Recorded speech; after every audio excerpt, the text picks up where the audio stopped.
4వ తారీఖు అర్ధరాత్రి 1 గంటకు ఈ చిత్రం రిలీజ్ అవుతుంది. ఈ చిత్రం నాకున్న అవగాహన మేరకు, నాకున్న పరిజ్ఞానం మేరకు ఖచ్చితంగా హిట్ అవుతుందని నేను అనుకుంటున్నాను. దానికి ప్రధానమైన కారణాలు ఏమిటంటే, పవన్ కళ్యాణ్ గారు ఇంతకుముందు నటించినటువంటి 2 చిత్రాలు కూడా, ఒకటి బ్రో, 2 హరిహర వీరమల్లు అనుకున్నంత విజయాన్ని సాధించలేకపోయాయి. కాబట్టి ఈ సినిమా ఖచ్చితంగా విజయం సాధించాలనే కసితో పవన్ కళ్యాణ్ గారు పనిచేసి ఉంటారనేది నా అభిప్రాయం. దానితో పాటు డైరెక్టర్ కూడా గత 2 సినిమాలు అంతగా విజయం సాధించలేదు కాబట్టి ఈ చిత్రాన్ని విజయం సాధించే విధంగా మనం గట్టిగా కృషి చేయాలని పట్టుదల ఆయనలో కలిగి ఉంటుంది. 3వది దానయ్య గారు, ఈ చిత్ర నిర్మాత. ఎంత ఖర్చైనా పెట్టి ఈ చిత్రాన్ని రిలీజ్ చేయాలి, అది ఘన విజయం కావాలని పట్టుదల.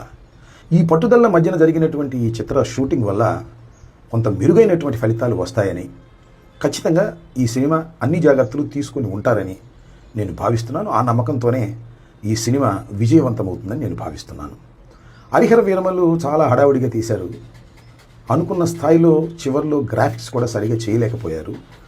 అసలు హరిహర వీరమల్లు విడుదలైతే చాలు అనేటువంటి పద్ధతుల్లో జరిగినటువంటి సినిమా షూటింగ్ అది.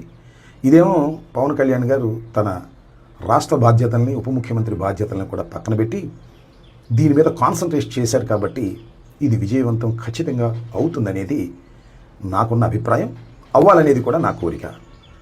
ఎందుకంటే సినిమాలు, పవన్ కళ్యాణ్ గారు నటించినటువంటి సినిమాలు విజయవంతం కాకూడదని కోరుకోవాల్సిన అవసరం మాకు లేదు. రాజకీయంగా ఆయన మీద మాకు ప్రత్యర్థి కాబట్టి మాకు కొన్ని విమర్శలు ఉంటాయి కాబట్టి విమర్శలు చేస్తాం, అవి కూడా సద్విమర్శలే చేస్తాం.